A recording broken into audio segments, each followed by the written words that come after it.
Welcome to Cross-Border Tax Talks, where we discuss the latest trends in international taxation, from U.S. tax updates to the latest developments on Pillar 2. I'm Doug McHoney, PwC's International Tax Services Global Leader.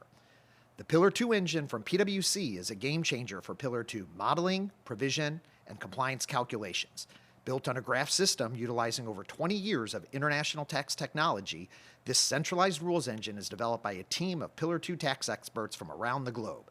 PwC's Pillar 2 engine is currently available as a service and will be licensable in July 2024.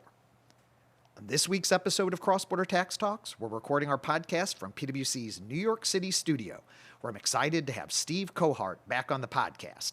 Steve is a PwC international tax partner based in New York City and former advisor for the OECD's Center for Tax Policy and Administration.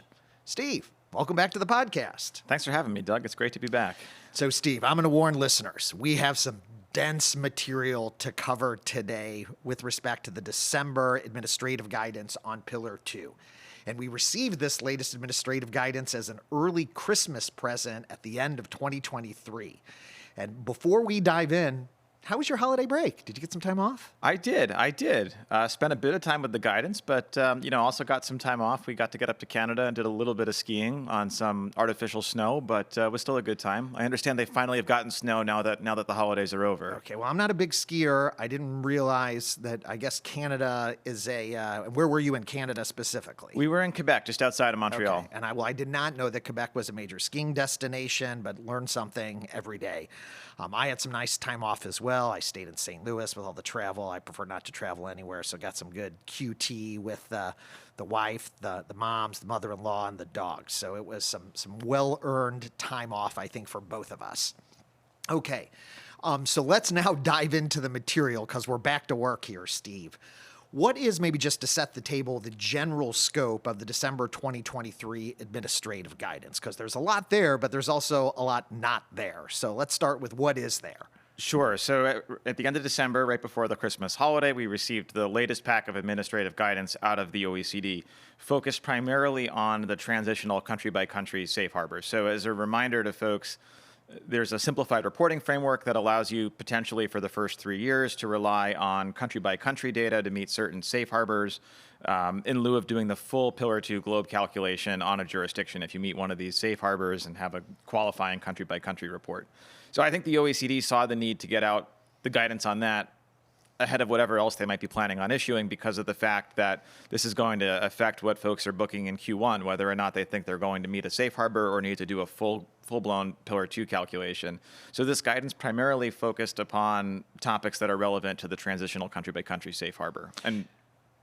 Yeah, and I think a lot of taxpayers are planning to use the transitional safe harbor. And I think the theory is that should be easier for taxpayers to be able to comply as opposed to having to do the full globe or globey calculations, and that they can use the income, or they can use income numbers, for example, from their country-by-country reports. I will say that after we go through some of this, we'll see that the complexities associated with the transitional safe harbor keep increasing. It does kind of beg the question to some taxpayers, is this really more simplified than actually doing the full globe income calculations? Because I think many taxpayers are going to have to look at their C-by-C process, and a lot may need to change as they think about trying to rely on these transitional safe harbors. So we'll caution taxpayers as they listen to this podcast to think through what does it mean to them from a process standpoint, because there's a lot more adjustments potentially than I think maybe we initially thought when these transitional safe harbor rules came out. So one of the biggest questions, again, before we get into some of the minutia, is will countries actually be able to incorporate this into domestic legislation? Because we have the OECD has said 36 countries are enacting the Pillar 2 rules. Some countries actually haven't enacted them yet, but they can do it retroactively. I think that number may flux. We've already heard that Poland, for example, constitutionally cannot do anything retroactively, and they failed to actually enact anything in 2023 for 2024. So I'll just say 36-ish. But this guidance is coming out in December 2023. A number of countries have already enacted or in the process of enacting. Is this going to actually be incorporated and effective for 2024, Steve? Yeah, so that's a great question. And I think the answer is likely to vary based upon the implementing jurisdiction. I think some jurisdictions have shown to be pretty reactive, where they're trying to incorporate the OECD guidance as it comes out into their domestic law and might not need to go through the legislative process to do that. Other jurisdictions might need to take it through their legislative process if they've already legislated. And some, as you've noted, can't go retroactive. And we saw the OECD hint at that in this guidance that we'll touch on later, where they've acknowledged specifically that we might see differences in legislation based on whether or not countries are able to go retroactive in their legislation. So I think, especially for U.S. groups where there's not the rules applying at the top down the chain, and then also, really for anybody, because you're going to have QDMTTs applying down the chain, we're going to see differences in how the rules are applied from jurisdiction to jurisdiction. And perhaps over time, we'll see more of a common approach as folks catch up and incorporate the guidance, but especially in the early years, going to see some potentially big differences. Right. And so just something for taxpayers to be aware that, this administrative guidance comes out, and I think many of us are like, oh, well, this is the law now. Well, no, this is just a framework for implementing jurisdictions that and still need to include within their domestic legislation before it becomes law. So just another challenge for taxpayers trying to comply with these rules, and particularly thinking about Q1, which is coming quickly, and ultimately year-end provisions, a lot to think about and a lot to pay attention to understand what those differences are between the various 36-ish implementing countries. All right, so let's actually get in, and we're going to kind of go through quickly a few of these. With the hybrid arrangements, I think, are very interesting, and we'll cover that a little bit later in the podcast. But let's start with some guidance that they gave with respect to purchase price accounting. What did the AG or administrative guidance tell us on purchase price accounting adjustments? Sure. So we received additional clarity with respect to what to do with purchase price accounting adjustments, and in short, what the guidance tells us is, to the extent that that's being pushed down in your financial statements, and that's how it's being reflected in your CBCR report, you can continue to do so. But just to highlight that, if it's left topside and not pushed down, that's where it stays. You don't get the benefit of that for the CBCR purposes. So, somewhat of an arbitrary distinction, that if you pushed it down, you get to keep it, and if you haven't, you don't necessarily get that benefit. And I think also important to highlight this consistency requirement, that essentially for years beginning after December 31st of 2022, so that means your 2023 year, if your calendar year, you need to have taken that approach on your CBCR report. You need to have pushed it down. So even though I think most folks are thinking, I don't really need a qualified CBC report for the safe harbors until my 24 year, one thing to think about as you're thinking through 23, assuming your calendar year, is, how am I handling purchase price adjustments? And is that the approach that I want to be locked into? Yeah, and so the concern is that if taxpayers do it topside and have not pushed those purchase price adjustments down, then their book income in those local jurisdictions could be higher, right, without those adjustments being pushed down. Correct. Which then would dilute the Pillar 2 rate and could potentially cause taxpayers to fail the transitional safe harbor, not be able to get above the potential rate. So really an important piece for taxpayers to consider is, how are they doing the accounting for purchase price? And there could be considerable incentive from a Pillar 2 perspective to not do those topside and actually push those down. And then again, this is going to be a constant theme. This is just new process that needs to be put in to help deal with these Pillar 2 rules. There were also something with respect to purchase price accounting on goodwill impairment adjustments. Yep. So to the extent that there's been a reduction in a constituent entity's income attributable to the impairment of goodwill related to transactions entered into after essentially the rules came out November 30, 2021, need to be added back for the routine profits test in all cases.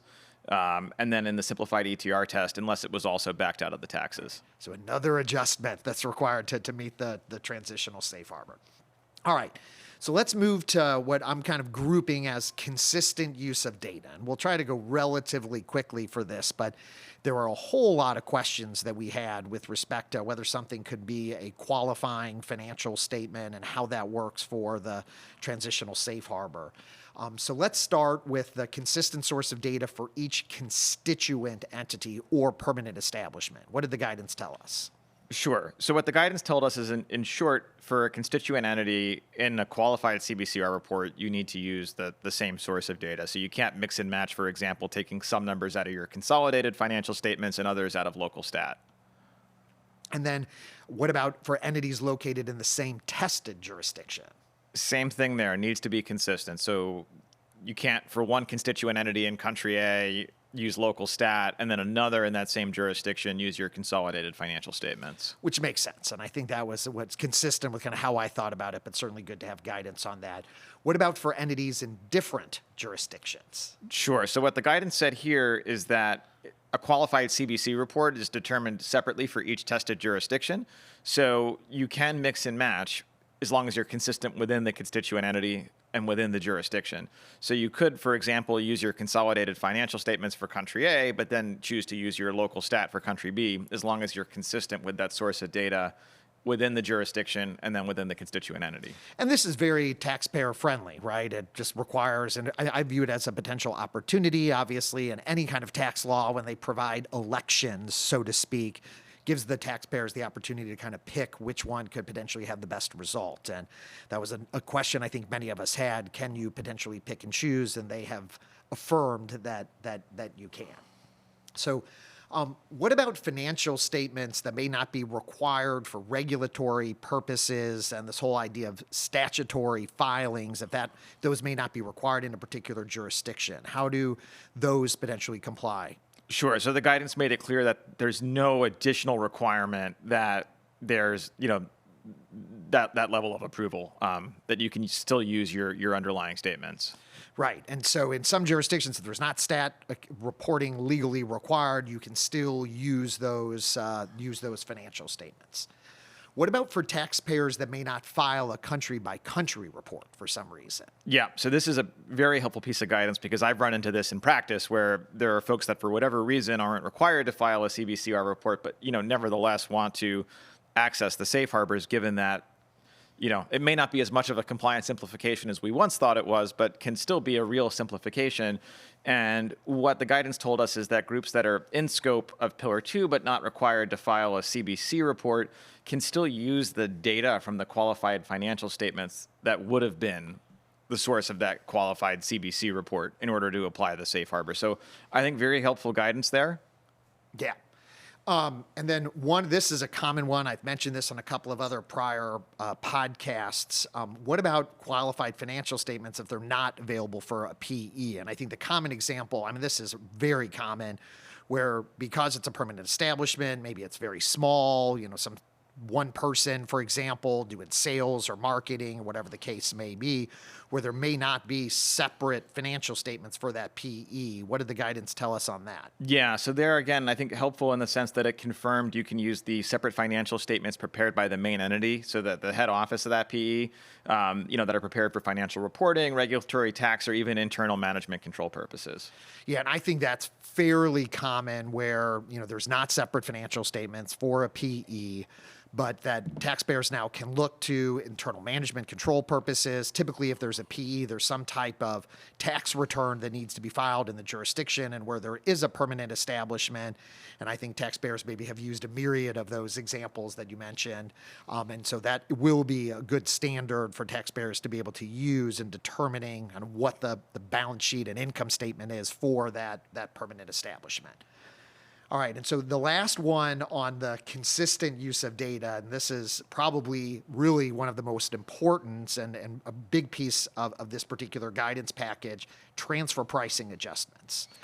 Yeah, absolutely. And I think this is sort of the sleeper at the end of that section because, right. It says very benignly to the extent that you have, a post-year-end transfer pricing adjustment, which most taxpayers have. Exactly, that can't run through your CBCR report. And they acknowledge that even though that would be more accurate, potentially more accurate, it's still going to disqualify your CBC report. So any post-financial statement transfer pricing adjustments need to be taken into account in the year that they're booked, not in the year that they relate to. And, many of the taxpayers that I chat with, have taken an approach of striving towards accuracy and putting those into the, if they're finalized before the CBC report is prepared, putting them through the CBC report in the year that they relate to so that it's more accurate. Right. And this is another really important process change. And I think that you're right, Steve. Most taxpayers will have included those transfer pricing adjustments in their country-by-country report for the prior year.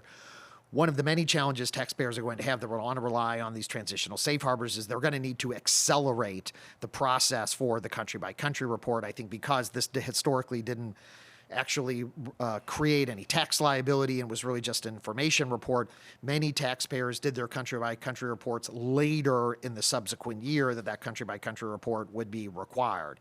So taxpayers are going to need to accelerate that process as part of the year end and then not include any of these transfer pricing adjustments, because the risk is that, or the concern is that if you include those transfer pricing adjustments, you have a disqualifying country-by-country report and you're out of the transitional safe harbor. Exactly. All right, and so there's a whole other kind of list of different issues kind of outside some of the consistent use of data. Let's start with the guidance on intergroup payments. Sure. So we received guidance that said to the extent that you have an intergroup payment, you simply look to, how that's recorded in the financial statements, and you don't make an adjustment based on the tax treatment in one jurisdiction. So I think classic example is if you have something that's debt for book purposes but may have been treated as equity for tax, you don't get to exclude the income in the recipient company because it's treated as a dividend for tax purposes in the distributing company. All right. And then what about simplified covered taxes? So I think, here in line with what we were just talking about, these adjustments, they said, simplified covered taxes can include prior year income tax expense, but they highlighted again that anything related to an uncertain tax position, a UTP, is, can't be taken into account. Okay, and I think this was helpful with respect to simplified covered taxes, and I think the example is return to provision type adjustments. All right. They also provided us with some guidance on taxes associated with permanent establishments. Yep. So essentially what the guidance says there is that you need to allocate the PE tax to the PE jurisdiction, and you can't count it again in the jurisdiction in which the main entity is located. Which seemed pretty intuitive. Agreed. But good to have it in writing and clarified. All right, what about the routine profits test? And remind maybe listeners, what is that routine profits test and what guidance did we get? So the routine profits test is essentially the test that says you meet the CBCR, transitional CBCR safe harbor, if your PBT in a jurisdiction on your CBCR report is less than your substance-based income exclusion as computed under the full Pillar 2 rules. And they also tell you in the routine profits test that if you have a loss for in your if you're showing a PBT loss, that you're deemed to meet the routine profits test. And so what did the guidance tell us on that particular issue? Yeah. So in the model rules, there's essentially a 5% substance-based income exclusion on payroll and on tangible assets. And then if you look to Chapter 9 in the transition rules, there are essentially increased rates, starting at 10% for 2023, but nobody has on payroll, but nobody has the rules in 2023. Right. So effectively it's 9.8% in 2024, telling you that, you can use those increased rates in Chapter 9 for purposes of computing the routine profits test under the transitional CBCR safe harbor, which always seemed like the right answer, but there was, potentially a glitch in the wording of the safe harbors document. Yeah, helpful clarification for sure, given that glitch. All right, next one, and I think this is another important one, consolidated revenue threshold, because there are a lot of taxpayers kind of right on the line. What did they tell us about the consolidated revenue threshold? And to remind folks, it's 750 million euro is that initial kind of gate. In 2 of the last 4 fiscal years. Yeah. So this is another one that I think reads relatively easily, and then you step back to think about it and, can have profound impact for folks that are, as you note, right on the line. Because the guidance said, look, it's not as simple as just looking at the revenue on your consolidated financial statements, but rather you need to also take into account anything that relates to the inflow of economic benefits arising from delivering or producing goods, rendering services, or other activities that constitute the M&E Group's ordinary activities. And then they also went further and said, you need to include realized or unrealized net gains and income on gains that are separately presented. So like extraordinary or non-recurring items. Exactly. So it's no longer just as easy as looking at whatever that number is on the revenue line. If you find yourself below the threshold, I think there's another step you now need to take, which is, is there anything outside of the revenue line that would be considered revenue under this administrative guidance, and does that potentially tip me into the rules? Right. So anybody who's kind of close to that threshold, I think, really needs to pay attention to this rule to figure out if there is something that could tip them over. And especially folks that have done thought they had done the analysis and said I'm out. It's probably worth revisiting, because there's at least one taxpayer that I was chatting with that felt pretty comfortable they were outside of the rules, and this guidance brings them in. Yeah. I have a feeling that might be fairly prevalent.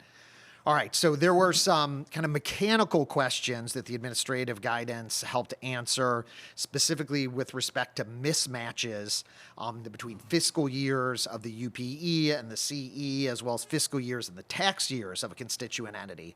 Let's start with the mismatch between fiscal years of the ultimate parent entity and a specific constituent entity, and this is relatively common. Yeah. So I'm always a fan when they tell us that we can follow the accounting treatment, since these are, financial accounting based, our denominator is the financial accounts. So they confirmed here that you can follow the approach in the consolidated financial accounts of the M&E group. So how it's being taken into account in consolidation is essentially what you would follow for purposes of applying the guidance. And what about with the fiscal year is different than the tax year? Yeah, so the same thing there. You can follow the accounting convention used to prepare the consolidated financial statements. So, helpful in the sense that at least here we don't have additional adjustments that are required. Right.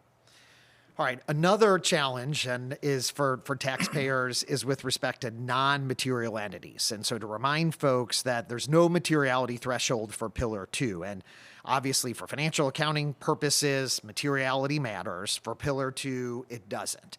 And so they gave us some additional guidance on non-material constituent entities. What did they tell us? So essentially, it's an annual election to perform these simplified calculations for the safe harbor that allows you to look at total revenue for the income of that non-material constituent entity, and then taking the income tax accrued in the CBC report. So I think helpful in the sense that you don't need to necessarily get to that granular level of detail on the non-material which I think constituent it would be entities. Very challenging for taxpayers to try to get that. So that's helpful guidance.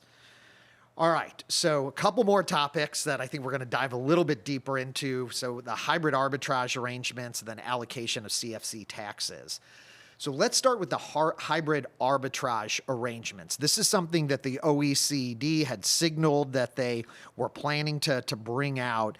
And I'll tell listeners, we dedicated a lot of time a couple of years ago on the podcast, several years ago, with respect to the European Union's anti-tax avoidance directive, the ATAD2, that relates to hybrid arrangements. And it really appears that the OECD kind of lifted and shifted that hybrid arbitrage arrangement definition and rules into the Pillar 2 rules. But maybe we start with, Steve, what is a hybrid arbitrage arrangement?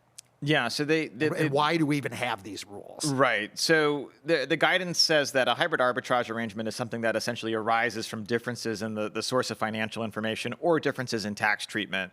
So they gave us three types of hybrid arbitrage arrangement. One is this when you have a deduction but no corresponding inclusion, as they've defined. We'll get into what that means. Another type is where you have a duplicate loss, where you have a loss in more than one constituent entity. And then the last one is this duplicate tax recognition arrangement, where you have an item of tax recognized in more than one constituent entity that has an important exception to it that we'll get to. And maybe set the table. What was the OECD concerned with? And they've publicly stated kind of what they were concerned with and why these rules came out. Absolutely. So, as you mentioned, the OECD was out there publicly since at least it was foreshadowed in the July guidance, and then there have been a raft of public comments between the July guidance and what we got in December, that there was a great deal of concern with the fact that there was a perception that taxpayers may be trying to plan into the safe harbor using some of these hybrid arbitrage arrangements as they're drafted here.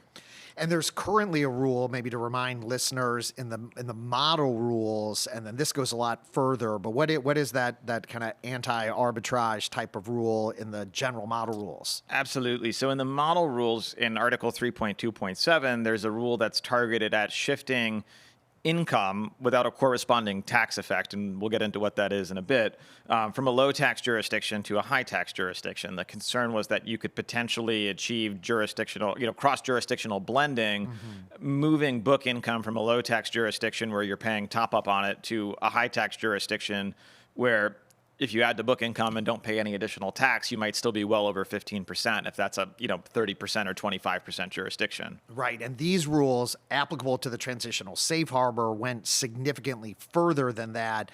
And then the OECD has also indicated in the administrative guidance that they may lift and shift these rules into the model rules and for purposes of the full globe income calculation. But let's unpack these, and also want to highlight some traps for the unwary, because there are certainly a number. So let's start with deduction non-inclusions. Maybe remind folks, what is that, and how does that apply for purposes of the transitional safe harbor? Sure. Maybe before I even jump into that, just to highlight that there's an interesting cutoff date here for what is, so the model rules in Article 3.2.7 just apply to all intercompany financing transactions. The transitional CBCR hybrid arbitrage arrangement definition says that it's essentially an arrangement entered into or modified, or the accounting treatment is changed after 15 December 2022, which is the date that the Safe Harbors paper was released. But they importantly noted here that if a jurisdiction can't go retroactive, they could use the 18 December 2023 date. I still have some questions around if a jurisdiction can't go retroactive and they adopt this sometime in 2024. How is going back to December 18th, 2023 any less retroactive than going back to December of 2022? But regardless, they've importantly noted here that we may see some significant differences in how jurisdictions adopt these rules based on their ability to legislate retroactively. And I don't think this is the only place we're going to see that difference. Yeah, and it is very possible that taxpayers have put in this quote unquote hybrid arrangements with no intention of trying to plan within these transitional safe harbors. So as we go through these rules, I would caution taxpayers to take a look at their structures. I mean, frankly, any type of preferred stock, for example. I mean, there are a number of different examples where taxpayers may have done something with no intention. With certain cost plus arrangements. Yeah, it's very broad. Very broad. So, and the definition of modification could potentially be read broadly, where I think it requires a holistic look at what's my structure. And then, have there been any changes to arrangements after 15 December 2022? Yeah, like an interest rate environments have changed. And so you're thinking Absolutely. about returns. There's a lot of things that maybe have changed. Okay, great point. So deductions, non-inclusions, what are those? Right. So a deduction non-inclusion arrangement is where you have an expense or loss in the financial statement of a constituent entity where there's no commensurate increase in the financial statements of the counterparty, or it's not reasonably expected over the life of the arrangement to have a commensurate increase in the taxable income of the counterparty. But what's really important to note here is that just being included in the taxable income computation of the counterparty is not enough to get you home. Because if there's a tax attribute like an NOL or an interest expense carry forward being used in the recipient jurisdiction, and it has a valuation allowance against it, or it would have had a valuation allowance against it, but for this income stream, that doesn't count. Mm-hmm. All right, so what about duplicate loss arrangements? Yeah, so a duplicate loss arrangement is where you have an expense or loss being included in the financial statement of a constituent entity, and then the expense or loss is also being included in the financial statements or a tax deduction in another constituent entity. And again, for U.S. groups out there, think about your disregarded entities sitting under the U.S. This can potentially catch plenty of ordinary course arrangements because of the broad wording here. Yeah, and Steve, this was a big issue with ATAD 2 and these rules, and that if you just have a pass-through entity and are getting this deduction in more than one location, this can create an issue. And you're absolutely right. I think U.S. taxpayers are particularly susceptible to this because of the flexibility we have with the check-the-box rules. But we also see in a number of other countries, to the extent that you're operating in some form of pass-through, like a partnership, that you can also have this particular issue. And again, there may be no planning, like no intention with respect to trying to plan around or into these transitional safe harbors. So really important that taxpayers take a look at their structures to figure out if they do kind of have an accidental duplicate loss arrangement that could materially impact the transitional safe harbor. And especially because the dual inclusion rule that's supposed to be the escape is drafted very narrowly. It only applies to dual inclusion income in the same constituent entity. So imagine a U.S. group, right, with two DREs in the same jurisdiction, and one has $200 of income and the other has $200 of deduction. Even though that's all being picked up in the U.S. and you're at a net zero, you would lose that $200 deduction for transitional CBC safe harbor purposes because of this narrow drafting, limiting it to the exact constituent entity. A really important point, and hopefully something that maybe could get fixed or clarified, because really no obvious abuse in that particular example, but could really be a whipsaw effect for taxpayers if they lose that 200 deduction and in your example, and only have the 200 income inclusion at that disregarded entity that you described.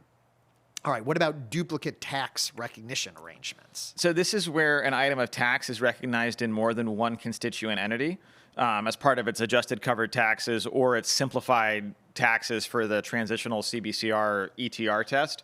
But what was really important to note here is that they did confirm that to the extent, because maybe just to back up, the model rules allow you to allocate certain taxes cross-border. Right. So you can allocate CFC taxes, taxes on hybrid entities, to basically the underlying source of the income when there's a cross-border tax on distributions.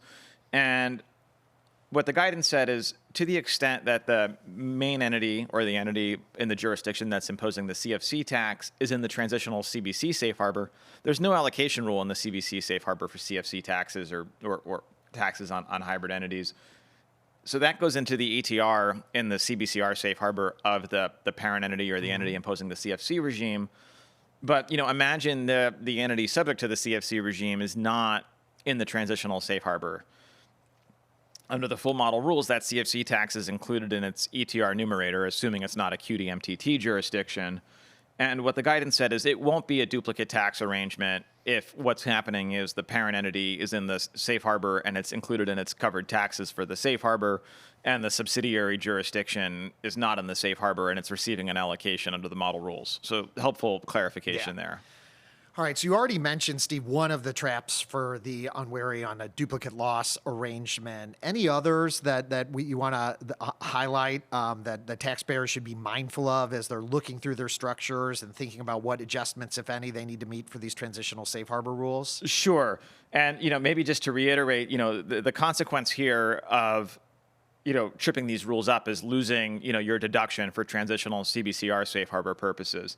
And then we can think about if this is followed into the model rules and they take the same approach, you lose the deduction, but there's no adjustment on the inclusion side. So, another trap for the unwary you can think about is if you have a payment to a jurisdiction without a tax system, because the deduction no inclusion rule requires it be taken into account in taxable income. And imagine, you have a payment from one jurisdiction to another that has no tax system. You're potentially picking up that payment at 15% under the model rules and paying top up on that. But at the same time, you're losing your deduction. So potentially, getting whipsawed where you're losing the deduction and potentially have 15% top up on that additional income that's now not deductible. And then also, for those keeping track at home, that would be double taxation under the Pillar 2 rules. And then also having the tax in the recipient entity. Right. And again, I think I mentioned cost plus arrangements potentially, give rise to some issues, because if you have a disregarded entity sitting under the U.S. that's getting a cost plus, you potentially are taking that deduction into account, for both local and U.S. purposes. But the stream between the U.S. and the DRE is disregarded. Yeah, that's a really important point, Steve, is that I think many folks think when we think about these type of hybrid arrangements, we're thinking about interest expense, we're thinking about maybe royalty expenses, but to your point, cost of goods sold is also an expense that could potentially be included in two jurisdictions, for example, in the pass-through that you mentioned. And so really important to think about all of the expenses on the income statement that potentially could be double deductible, so to speak, and it's not just kind of interest, which I think many people initially focus on. Yeah, and I think a huge, issue is going to be, especially as these rules start to age, thinking about this test of whether or not I would have had a valuation allowance up. It might be relatively straightforward if there's not a lot going on in the jurisdiction. But you can imagine it's becoming harder and harder to track as you have multiple arrangements or, multiple cross-border income streams, thinking about, how do I unwind this and really apply this test? Yeah, and so again, these are complex, highly complex rules, potentially significant traps for the unwary, and I think really important for taxpayers to think through these rules. What arrangements have they put in since these rules were proposed in the middle of December of 2021, which it's 2024 now. I mean, that is a long window of for taxpayers to kind of go through. And then really important to remember that it is the OECD has said it's their intention to import these into the overall model rules. My hope is that they may be able to iron out some of these wrinkles before transposing these into the globe rules, and frankly, hopefully maybe fixing some of these for transitional safe harbor to really not go beyond what they were intending to do, which certainly from a policy standpoint is understandable, but I feel like they may have overshot the mark. They definitely painted it with a broad brush, and I'll throw one more, potential, application of these rules to an ordinary fact pattern that just highlights how broad a brush this guidance takes. You could read this guidance to say, imagine you have a chain of 3 constituent entities, A, B, and C, and, A makes an equity investment in B, and then B lends to C. Could that potentially be a deduction non-inclusion arrangement? Because it says to look at sort of the overall arrangement between the entities. And if you were to read this broadly, and again, it's written with a very broad brush, is that deduction in C a deduction non-inclusion because of the fact that, A had already made an equity investment in B. Right. Hopefully the rules wouldn't be applied that way, but it's certainly open to interpretation from the drafting of the administrative guidance. Yeah, great point. All right, so let's move to our last topic here, which is the allocation of CFC taxes. And maybe before we dive into the administrative guidance, if you can remind folks, how do those rules work? And this is particularly important for U.S. taxpayers as they think about GILTI inclusions in addition to Subpart F, but there are dozens of countries around the globe that have CFC rules and taxes that are being paid at the parent company for their foreign subsidiaries. But maybe start with what are the general rules, and then we can dive into what the administrative guidance told us. Sure. So the model rules allow an allocation of cross-border taxes, including CFC taxes. And this is important when the jurisdiction that gave rise to the CFC charge or receives the allocation doesn't have a QDMTT, because the rules are quite clear that if a jurisdiction has a QDMTT, they need to compute that qualified domestic minimum top-up tax first without reference to any cross-border allocation of taxes. But the rules allow you to allocate CFC taxes or branch taxes based on the income that gave rise to that CFC inclusion. There's a special rule for GILTI in the model rules or in the administrative guidance that says there's a, because of the unique challenge. I mean, it's called a blended CFC tax, but it's GILTI. And what it says is, this because it's computed on a blended basis, it, presents unique challenges for allocation. So we have this 2-year transitional rule that allows GILTI to be allocated using this simplified allocation key. And the way it works is you need the globe ETR, the effective tax rate is computed under the globe rules, for each jurisdiction or that you're allocating GILTI to, because the allocation key works off of the difference between the threshold rate for low taxation under GILTI and the globe jurisdictional ETR, and then also takes into account tested income. So, importantly, you need that globe, until the guidance we got this December, you needed a globe ETR for every jurisdiction, regardless of whether or not you were applying the safe harbors. Right. And for those for our listeners that are outside the U.S. or maybe less knowledgeable about GILTI, I view that rule as really kind of taxpayer friendly, because there are a number of taxpayers that have a GILTI inclusion but may not have any CFCs that are paying below the GILTI threshold, which is generally 13.125%. And the reason for that is because of the U.S.'s interest expense allocation and just general expense allocation, which can cause taxpayers to still have a GILTI inclusion without actually having any low tax subs. And so for those taxpayers, generally they can keep those GILTI taxes in the U.S. for purposes of the Pillar 2 rules. But for those taxpayers that have lower tax subsidiaries, those GILTI taxes actually get pushed down, which again seemed like a fairly friendly way to do that, to try to accommodate that really unique GILTI system and our foreign tax credit system here in the U.S. But so what did the administrative guidance tell us on the allocation of CFC taxes? Yeah, so I think helpful guidance, because I was getting this question a lot from a lot of taxpayers. Hey, 90% of my jurisdictions are in the transitional CBC safe harbor, But in order to follow the rules and allocate the guilty, I need a full Pillar 2 ETR for every jurisdiction. So great, I get to, fill out a more simplified return, but I still have to do all this work in the background to comply with the rules and allocate my guilty tax.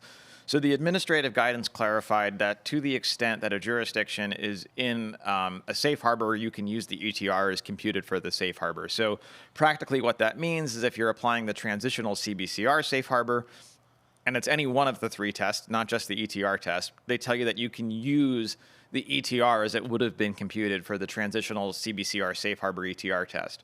So I think very helpful in that you don't need to do the full calculation, but you still might wind up allocating some guilty to jurisdictions that are in the safe harbor. And that's because, right, we have the de minimis test and also the routine profits test where your ETR might be below the threshold rate for the safe harbor.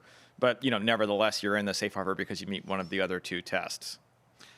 So if taxpayers kind of stepping back, Steve, think like, holy cow, this is just for the transitional safe harbor. This stuff is getting complicated. And it has been complicated. It is complicated. I think, frankly, this guidance it's helpful to at least give us some clarity. Obviously, there's still a number of questions, particularly related to the hybrid arrangements that maybe they overshot the mark, but maybe there are things to potentially try to manage some of that with future guidance. Have we heard anything from the OECD? Because there are still a whole number of unanswered questions, particularly with respect to the model rules. This particular guidance was very focused on the transitional safe harbor rules. But any indication from the OECD publicly about what we may be expecting over the course of 2024? Absolutely. So, this package alone, right, has told us that we can expect more guidance because we saw that with the hybrid arbitrage arrangements where they've said they're considering issuing additional guidance.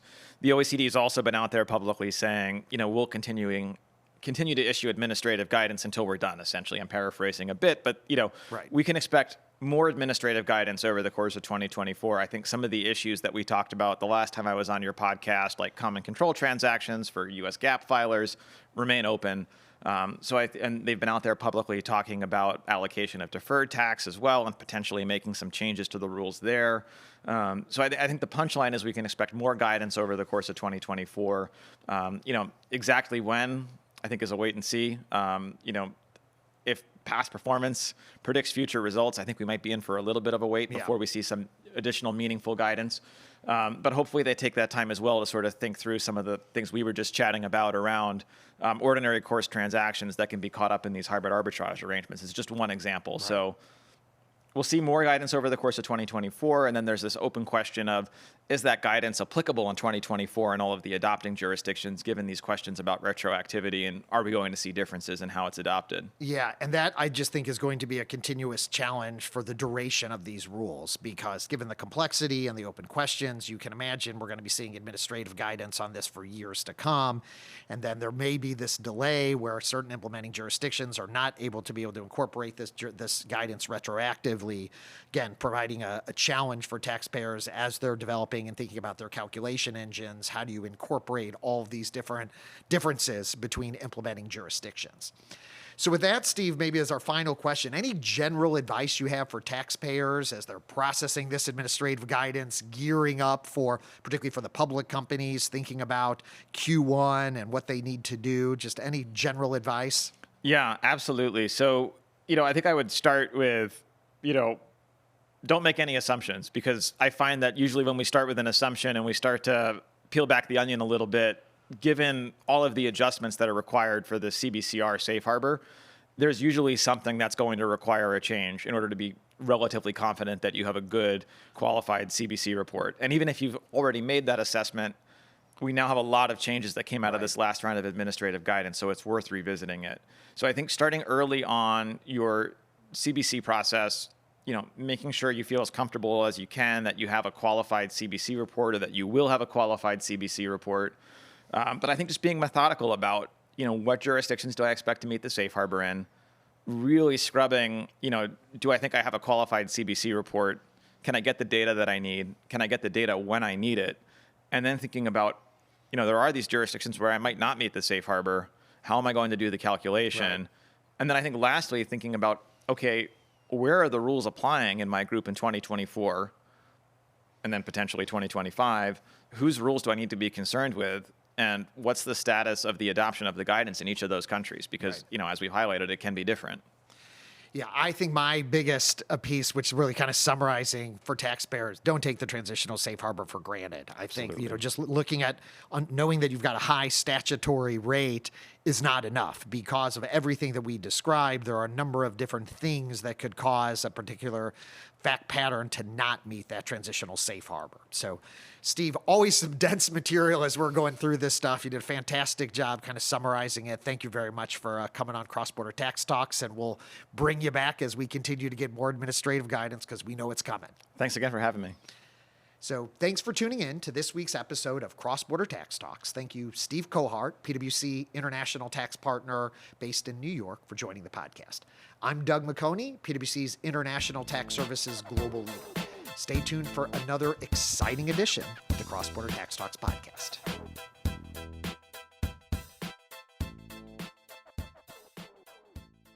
This podcast is brought to you by PwC, all rights reserved. PwC refers to the U.S. member firm or one of its subsidiaries or affiliates and may sometimes refer to the PwC network. Each member firm is a separate legal entity. Please see www.pwc.com/structure for further details. This podcast is for general information purposes only and should not be used as a substitute for consultation with professional advisors.